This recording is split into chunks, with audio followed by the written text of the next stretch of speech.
नमस्कार दोस्तों, मैं भरत, आपका छोटा भाई, आपका दोस्त, एक बार फिर से अपने इस छोटे channel Bharat Gupta help desk पर आपका स्वागत करता हूं। और आज से शुरू करेंगे आपके लिए एनसीईआरटी कक्षा 12 की हिंदी, जैसा मैंने कहा था। और बाकी जो बच्चे हैं जो 12वीं के हैं, उसमें भी मैंने जो पढ़ाया है, मैं उनके लिए अलग अलग प्लेलिस्ट बना दूँगा, उसके लिए चिंता ना करें, ठीक है। तो चलिए शुरू करते हैं। देखिए, पहला पार्ट है एनसीईआरटी हिंदी में कुछ। देखिए, इससे पहले एक भक्तिन था, वो पार्ट बदल चुका है, ठीक है, वो मैं आपको बता दूँ, याद रखिएगा। ये पाठ है हरिवंश राय बच्चन साहब जी के हैं, ठीक है, आत्म परिचय करके है और बहुत सुंदर है। थोड़ा सा एक ब्रीफ हिस्ट्री में उनके थोड़ी सी जीवन के बारे में पढ़ लेते हैं। लिखा है हरिवंश राय बच्चन पाठक है, जन्म इनका 1907 इलाहाबाद में हुआ था। प्रमुख रचनाएं, सबसे बेहतरीन रचना इनकी मधुशाला है। मैं आप चाहूँगा, अगर आप 11वीं 12वीं पढ़ रहे हैं या फिर 10वीं पढ़ रहे हैं या फिर आप पढ़ाई छोड़ भी चुके हैं, अगर आप वीडियो देख रहे हैं तो इसे एक बार ज़रूर पढ़ें, मधुशाला। और मैं कोशिश करूँगा कि मधुशाला का एक वीडियो आपके लिए लेकर आऊँ। बहुत सुंदर है, मैंने पढ़ी है, कई बार पढ़ी है और उतना आनंद आता है मधुशाला में कि पूछे मत।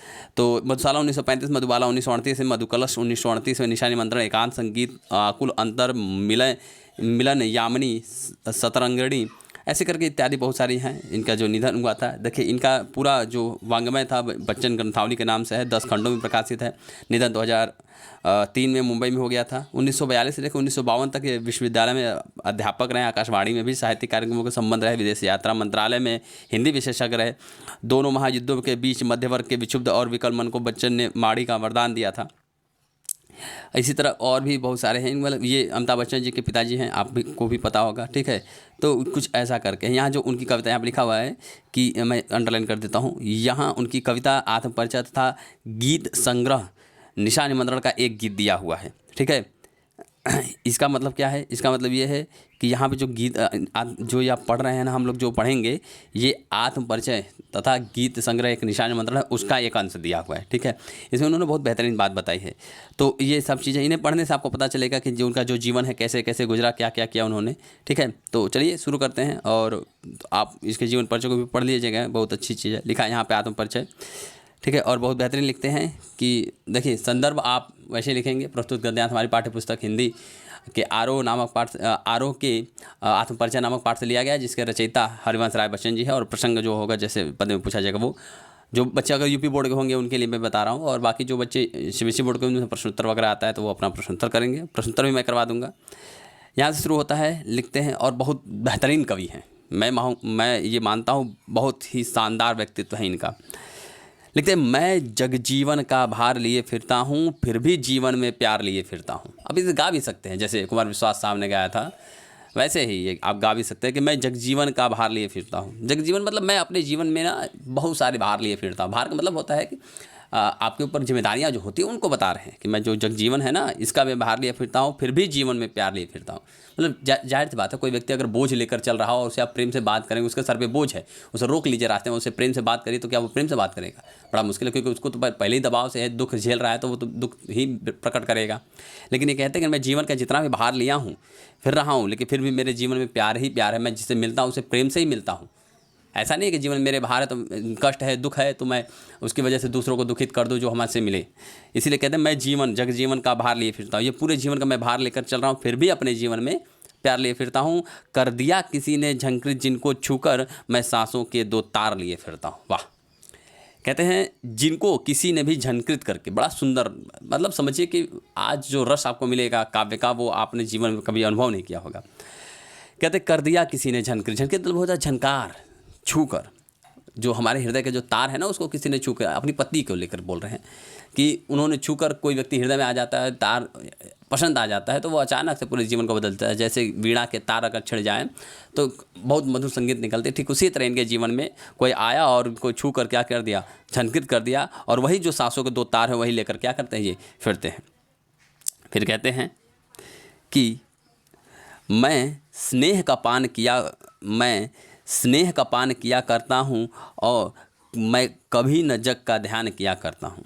कहता है, मैं स्नेह सुरा मतलब होता है अमृत होता है, मैं स्नेह सुरा का पान किया करता हूँ, मतलब मैं प्रेम का पान करता हूँ, मैं प्रेम ही प्राप्त करता हूँ। नफरत से मुझे मतलब नहीं, किसी के ईर्ष्या, किसी के द्वेष से, वैराग्य से मतलब मुझे मतलब नहीं है।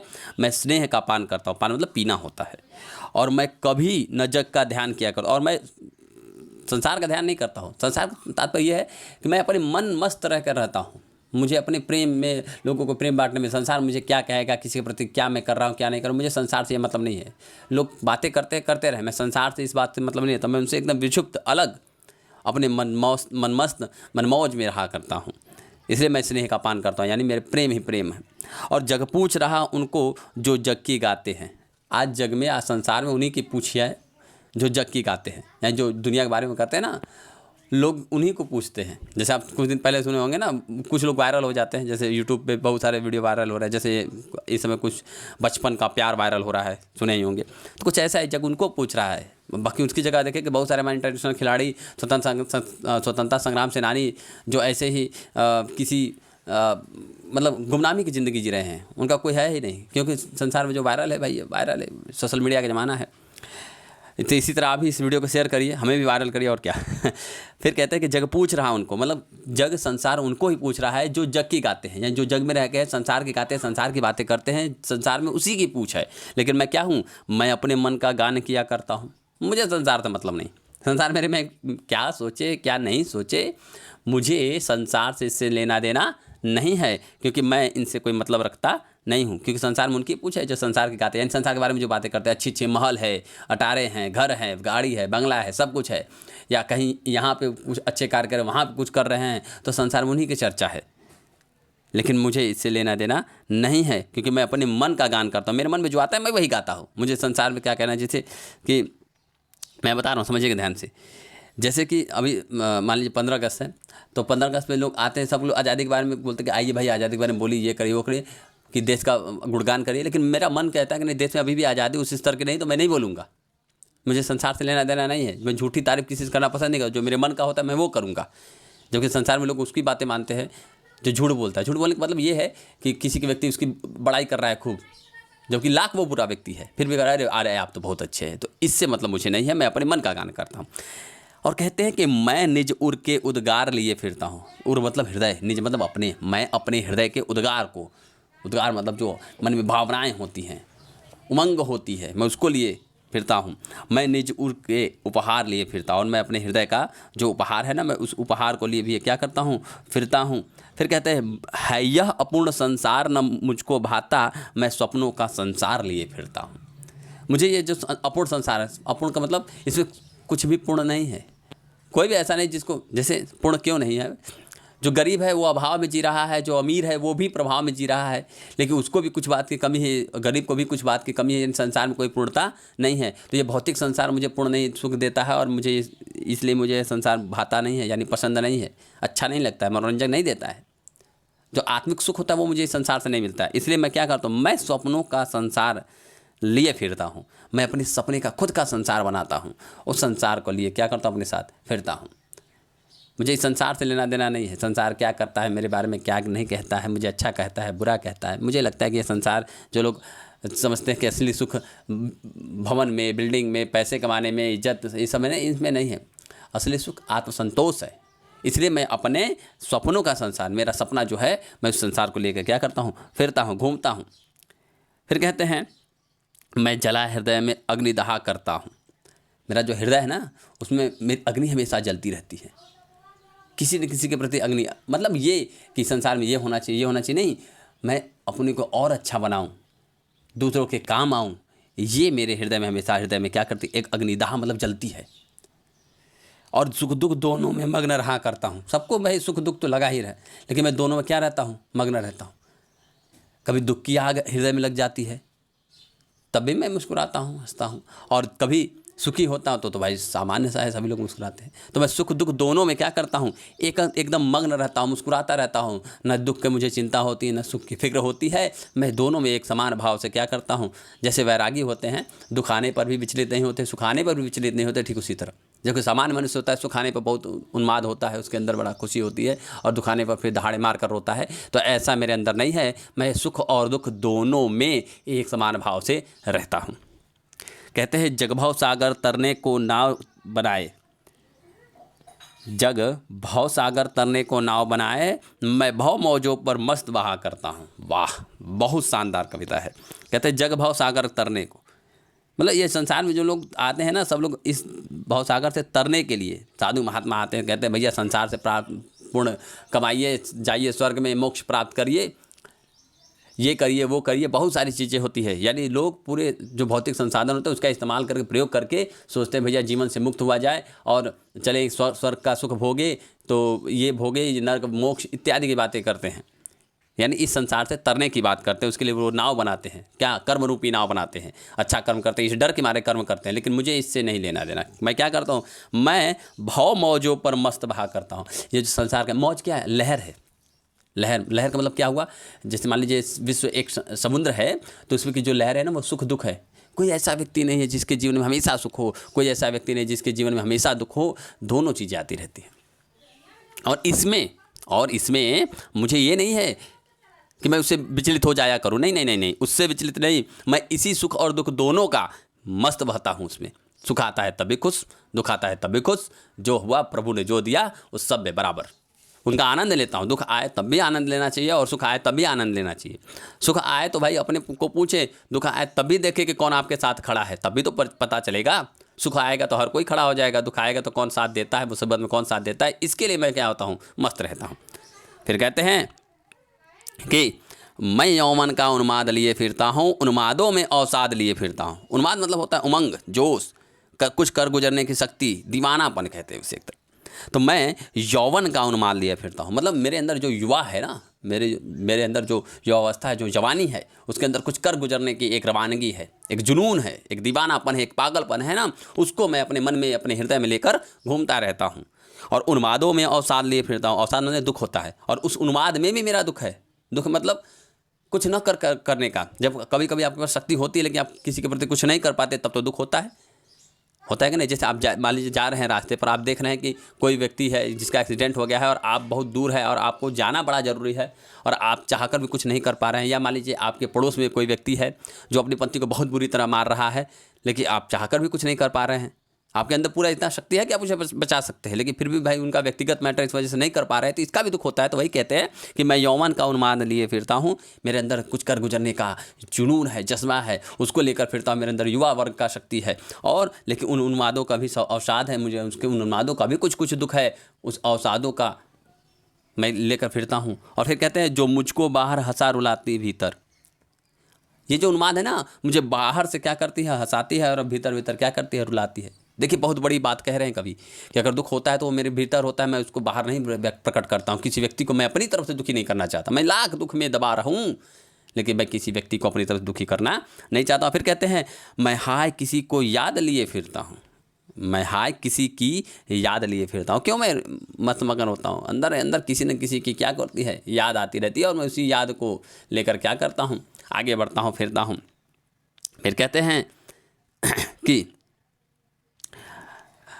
कर यत्न मिटे सब सत्य किसी ने जाना, कर यत्न मिटे सब सत्य किसी ने जाना, नादान वही है हाय जहाँ पर दाना।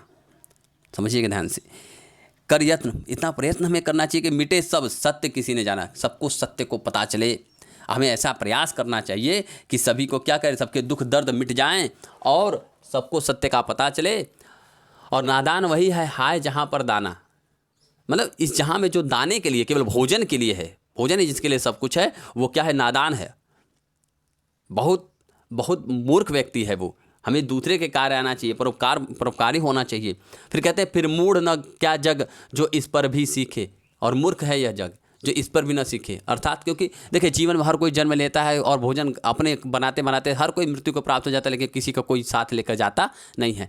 लाखों करोड़ रुपए भी अगर कोई कमा कर रखा होगा तब भी मृत्यु को प्राप्त होते, वो सारे पैसे, एक अन्न का टुकड़ा भी वो अपने साथ अपने नहीं ले जाता है। तो फिर कहते हैं कि वह मूर्ख क्या है जग जो इस पर भी ना सीखे। हर लोग मरते हैं, हर रोज लोग, हजारों लोग मरते हैं, लेकिन फिर भी इससे पूरा जग नहीं सीखता है, तो मूर्ख ही तो है। जैसे आप अगर रास्ते से गुजर रहे हैं और अचानक एक जगह मान लीजिए सीढ़ी है, वहाँ पे फिसल को गिर गया, तो फिर आप संभल के न चलेंगे कि भाई यहाँ फिसलन है, गिर जाएंगे हम, लेकिन फिर भी आप उसी तरह मस्त में जा रहे हैं, तो आप तो मूर्ख ही हैं।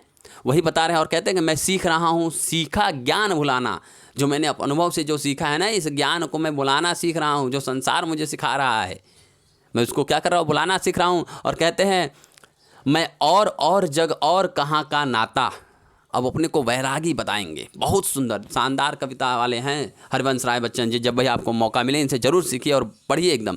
कहते हैं मैं और जग और कहाँ का नाता, मैं और हूँ, अलग हूँ, और जग क्या कुछ और है, अलग है, और हम दोनों में नाता मतलब रिश्ता, कहाँ का रिश्ता है, कहाँ का नाता है, हम दोनों अलग अलग हैं भाई।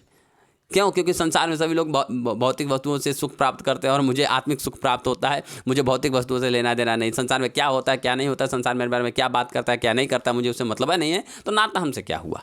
जो लोग संसार के लेकर सोचते हैं, रोते हैं, गाते हैं, उनसे ना नाता हुआ भाई। जिससे आपका नाता रहेगा उसके सुख दुख में आप रोएंगे गाएंगे ना, और जिससे मतलब नहीं उससे क्या लेना, वही बता रहा है। और फिर कहते हैं मैं बना बना कितने जग रोज मिटाता, मैं अपने खुद के जग ऐसे बनाया ना, हर रोज़ कितना मिटाता हूँ, हर रोज़ सपने जैसा जग बनाता हूँ, ऐसा संसार वैसा संसार, उसको हर रोज़ मिटा देता हूँ। और फिर कहते हैं कि जग जिस पृथ्वी पर जोड़ा करता वैभव, ये पूरा संसार जिस पृथ्वी पर जोड़ा का वैभव ना, धन धान्य, जिस पृथ्वी पर ना, ये पूरा पृथ्वी है, पृथ्वी पर संसार है, इस संसार में जो धन धान्य कमा कमा कर लोग जोड़ते हैं ना, कि हम ये बनाएंगे वो बनाएंगे, या करेंगे वाह करेंगे, मैं प्रतिपग उस पृथ्वी को ठुकराता, ऐसी पृथ्वी को हर कदम पे मैं ठुकरा देता हूँ, या ऐसे धन वैभव संसार को हर कदम पे मैं ठुकरा देता हूँ। जिसके लिए हर रोज़ लोग इस पृथ्वी पर धन जोड़ते हैं ना, मैं उसे हर कदम पर, एक एक कदम पे मैं क्या करता हूँ, ठुकरा देता हूँ। मुझे ऐसा वैभव, ऐसा धन, ऐसा सुख संपदा नहीं चाहिए जिससे व्यक्ति के आत्मिक सुख संतोष को प्राप्ति न हो। फिर कहते हैं मैं निज रोदन में राग लिए फिरता हूँ। निज मतलब अपना, रोदन में रोने में, राग मतलब प्रेम। मैं निज रोदन में राग लिए फिरता हूँ और शीतलवाड़ी में आग लिए फिरता हूँ, हो जिस पर भूपों के प्रसाद न्यौछावर, मैं वह खंडहर का भाग लिए फिरता हूँ। शानदार बात, एकदम मतलब दिल को छू गई, डायरेक्ट आप इसे सुनिए, हृदय से एकदम ग्रहण कीजिए। मैं निज रोदन में राग, मैंने निज मतलब अपना, रोदन मतलब रोना। मैं जब रोता हूँ ना तो उसके अंदर भी प्रेम लिए रहता हूँ। मेरे उस दुख में भी प्रेम है, मैं रो रहा हूँ तो उसमें भी क्या है, मेरा प्रेम है। और शीतलवाड़ी में आग लिए फिरता हूँ, मैं जो ठंडी बातें करता हूँ, मतलब आराम से जो बोलता हूँ, उस मेरी वाणी में भी क्या है, दुख की आग है, जो ऐसे सामान्य व्यक्ति समझ ना पाएंगे। कोई गूढ़ पुरुष ही उसे समझ पाएगा। समझ रहे मेरी बात, कि मेरी जो शीतलवाणी में जो आराम से बोलता हूँ उसमें भी मेरे क्या है, दुख की आग है। लेकिन किसी व्यक्ति को शीतल ही समझ में आता है, अरे ये तो आराम से बोले। जैसे कोई व्यक्ति गुस्से में होता है, दुख में होता है, तो चिल्ला चिल्ला कर, रो रो के या जोर जोर से बातें करता है, तब पता चलता है कि भैया ये दुखी है। और जब कोई व्यक्ति आराम से रहता है, शांत रहता है, सुखी रहता है, आराम से धीरे धीरे बातें करता है, क्योंकि भाई वो सुखी है। लेकिन मैं दुख हूँ अंदर से, मेरे अंदर हृदय में आग लगी है, लेकिन फिर भी मैं बहुत शीतल वाणी में बात करता हूँ। तो वही कहते हैं मैं शीतल वाणी में आग लिए फिरता हूँ, यानी मैं शीतल बातों में भी अपने दुख को क्या करता हूँ, व्यक्त कर सकता हूँ। और हो जिस पर भूपों के प्रसाद न्यौछावर, भूपों माने होता है राजा और प्रसाद माने होता है महल, जिनके ऊपर राजाओं के महल यानी धन संपदा वैभव न्यौछावर हो जाते हैं, जिस पर सारे राजाओं का बहुत सारे, भाई महल का मतलब सुख से संपन्नता से है, वो न्यौछावर हो जाता है। मैं वह खंडहर का भाग लिए फिरता हूँ, मैं उसी अंश का जिस पर इस पृथ्वी पे ना हजारों राजाओं के महल बने और न्यौछावर हो गए, उसी का एक अंश, एक भाग जो खंडहर है ना उनका खंडहर भाग लिए फिरता है। इसमें बहुत गूढ़ रहस्य उसे समझिएगा। कहने का मतलब ये सिखाना चाहते हैं कि इस धरती पर हजारों राजा अपने महल बनाए और सारा वो क्या हो गया, खंडहर हो गया। इससे हमें सीखना चाहिए किसी का महल टिका रहेगा नहीं, और उसी खंडहर का एक भाग मैं भी हूँ, मतलब मेरा भी तो कहीं घर है, उसी खंडहर का हिस्सा है, मैं उसे नहीं मानता बहुत बड़ा सुख संपदा है, मैं उसी खंडहर का एक भाग लिए फिरता हूँ। फिर कहते हैं कि मैं रोया इसको तुम कहते हो गाना। बहुत सुंदर बात, ये जो लिख रहे हैं ना इसके बारे में बता रहे हैं। कहते हैं कि भैया मैं रो रहा हूँ तो लोगों को क्या लगता है कि मैं गाना लिख रहा हूँ, मतलब कविता। और मैं फूट पड़ा तुम कहते छंद बनाना। मैं जब रोता हूँ ना, मतलब हृदय में जो मेरे दुख होता है मैं वो कलम से लिखता हूँ। और अक्सर देखते होंगे जो कवि होते हैं ना, अक्सर वैराग वाले होते हैं या दुख में होते हैं तो बड़ी बेहतरीन कविताएं लिखते हैं। और जितना सुख की कविताएं आपको आनंदित ना करें, उतना ज़्यादा दुख की कविताएं आपको क्या करेंगे, आनंदित करेंगे, उस दुख को फील कर पाएंगे। तो कहते हैं कि मैं रोया इसको तुम कहते हो गाना, मतलब मैं जब रो रहा था तो लोग इसको कविता कहें। मैं जो लिखता हूँ मैं ना, ये बात ये बताना चाहते हैं कि जो मैं लिख रहा हूँ ना, ये मेरा क्या है, रुदन है, हृदय में मेरे रुदन है। और मैं फूट पड़ा तुम कहते छंद बनाना, मैं जब फूट कर रोने लगा तो लोग कह रहे थे कि ये छंद बनाए हैं। मैं छंद बनाने के लिए नहीं, मैं अंदर से जब दुखित होता हूँ, रोता हूँ, तो उसी को ही क्या करता हूँ, कलम के माध्यम से, लेखनी के माध्यम से लोगों तक पहुँचाता हूँ और लोगों को लगता है कि मैं कविता लिख रहा हूँ। कहते हैं क्यों कवि कहकर संसार मुझे अपनाए। मैं कहते हैं कि मुझे कवि मत कहिए, क्योंकि मैं कभी तो वो होता है जो लिखने के लिए ही बैठता है और लिखने के मस्तिष्क बनाता है, और मैं लिखने के लिए नहीं, मैं अपने दुख को अपनी कविता से व्यक्त करता हूँ, लेखनी से व्यक्त करता हूँ। लोग इसी को इसलिए कहते हैं, तो इसलिए अब मुझे संसार कवि ना कहे, क्योंकि मैं लिखने के लिए नहीं बैठता हूँ, मैं अपने दुख को व्यक्त करता हूँ। मैं कवि बनने के लिए नहीं लिखता हूँ, मैं अपने दुख को संसार को बताता हूँ, अपने अनुभव को संसार को बताता हूँ, अपने रुदन को संसार को बताता हूँ। तो मुझे संसार कवि कह के न अपनाएं, और मैं दुनिया का हूँ एक नया दीवाना। संसार में सभी लोग हैं, इसी का एक दीवाना मैं भी हूँ। और अगर अभी तक आपने चैनल को सब्सक्राइब नहीं किया है, लाइक नहीं किया है, तो प्लीज़ प्लीज़ प्लीज़ सब्सक्राइब कीजिए, लाइक कीजिए। पूरा का पूरा जितना भी आपका हिंदी का है पाठ, वो सारा वीडियो आपको मिलेगा। सब्सक्राइब करिए, इसे शेयर करिए अपने दोस्तों के साथ, अपने मित्रों के साथ। बाकी और भी किसी को पाठ या कोई और विषय पढ़ना चाहते हैं आप हिंदी में, या फिर BA वगैरह में, MA वगैरह में, तो आप मुझे मैसेज कर सकते हैं, मैं उसे पढ़ाऊँगा। तो कहते हैं मैं दुनिया का हूँ एक नया दीवाना, मतलब इसी दुनिया का मैं एक नया दीवाना हूँ। दीवाना मतलब कुछ अलग करने वाला व्यक्ति, एक जुनूनी व्यक्ति, किसी एक चीज़ को करने का धुन में रमाने वाला व्यक्ति दीवाना कहलाता है। कहते हैं मैं दीवानों का वेश लिए फिरता हूँ, मैं मादकता का निःशेष लिए फिरता हूँ। बहुत सुंदर। मैं दीवानों का वेश लिए फिरता हूँ, मतलब मेरा जो आभूषण है, वेश है ना, जो वस्त्र है मेरे ना, वो ऐसा वेश है जो दीवाने हैं। जैसे आप देखिए, मैं बता रहा हूँ, आप किसी व्यक्ति को अरे ये पागल है, ये दीवाना है, कैसे समझते हैं? उसके वेशभूषा से, मतलब उसके पहनने ओढ़ने का कोई शुद्ध बुद्ध नहीं रहता, क्योंकि दीवानों को संसार से लेना देना नहीं होता है। वह जिससे प्रेम करते हैं, जिसके लिए आमत्त होते हैं, जिसके लिए उनके हृदय में एक जुनून होता है, बस उसी से मतलब रखते हैं। उसको जो पसंद है वैसा काम करेगा, जिसको पसंद है बस उसी से तात्पर्य होता है। उसी तरह ये कहते हैं कि मैं भी क्या हूँ, मैं दीवानों का वेश लिए फिरता हूँ, क्योंकि मैं भी किसी के प्रति क्या हूँ, आकृष्ट हूँ। और मैं मादकता निःशेष लिया फिरता हूँ, मेरे अंदर भी मादकता मतलब नशीलाती, नशा एक बात का, निःशेष लिए फिरता हूँ, उसका एक अंश मेरे अंदर भी है मादकता का। और कहते हैं जिसको सुनकर जग झूम झुके लहराए, मतलब मेरी बातों के अंदर मादकता है। मादकता किसे कहते हैं? जैसे शराब का सेवन करने में जो नशा होता है ना, उसे मादकता कहते हैं। तो मादकता में क्या करता है व्यक्ति? शराब का नशे में झूमता है, गाता है, रोता है, यही ना होता है। तो वही कहते हैं जिसको सुनकर, यानी मेरे अंदर मादकता है, मैं जब लिखता हूँ ना, तो वो मादकता क्या होती है? उसी को सुनकर जग झुके लहराए, वो झूमता है, मेरे सामने झुकता है और मदमस्त होकर लहराता है। और मैं मस्ती का संदेश लिए फिरता हूँ, मैं अपनी कविताओं से लोगों को मस्ती का संदेश देता हूँ, ये करता हूँ मैं। फिर कहते हैं दूसरा अंश है,